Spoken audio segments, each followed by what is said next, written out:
Vous regardez comment cette réforme à quelques jours là, du blocage?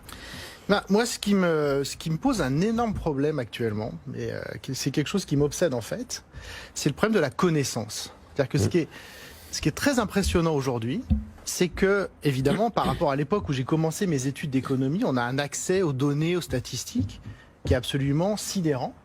Et pourtant, il y a des données de base sur l'ensemble des problèmes qui ne sont pas connues. Et donc, par exemple, sur les retraites. Sur les retraites, il se trouve que c'est un sujet où l'action publique a agi. Et donc, il y a quelqu'un que tout le monde a oublié, effectivement, qui s'appelle Lionel Jospin, qui avait mis en place un fonds de réserve pour les retraites. Ce fonds de réserve, il est doté de plus de 30 milliards. 35, je dirais même. Voilà. Ouais.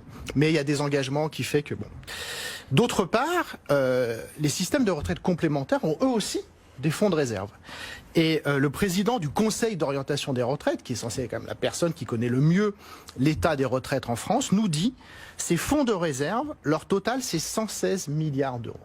Donc au bas mot, on a, j'avais en tête aussi. voilà, au bas mot, on a 150 milliards de réserves pour les retraites. Il y a un petit problème, Gilles, dans votre. Non, mais dans la photo. Ah, non, continuez. Et alors, j'ai pas fini. Qui se souvient de la CADES? Moi.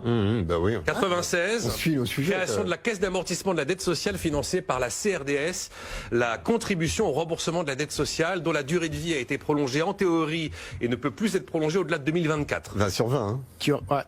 Élève dose, vous avez les félicitations du jury. Merci. Donc en 2024, effectivement, la CADES... Mais attendez, j'ai pas présenté les autres en fait. Non, mais attendez, je finis, parce que c'est quand même On incroyable. sait même pas qui est Gilles Ravaud là pour l'instant. Oui, mais c'est pas grave.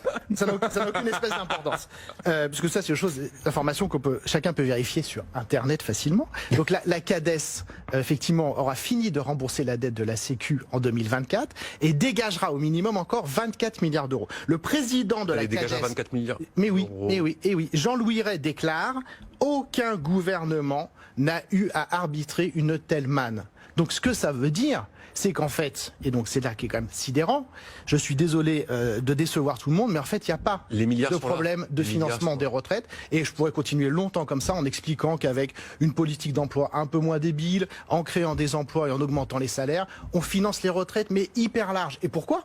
Parce qu'il y a eu plein de réformes des retraites. Oh là, oui. Et qu'en fait, les gens qui arrivent à la retraite aujourd'hui le constatent, les retraites ont vachement baissé. Et en fait, le vrai problème des retraites, c'est la pauvreté des vieux, qui va arriver de façon évidente dans les prochaines années.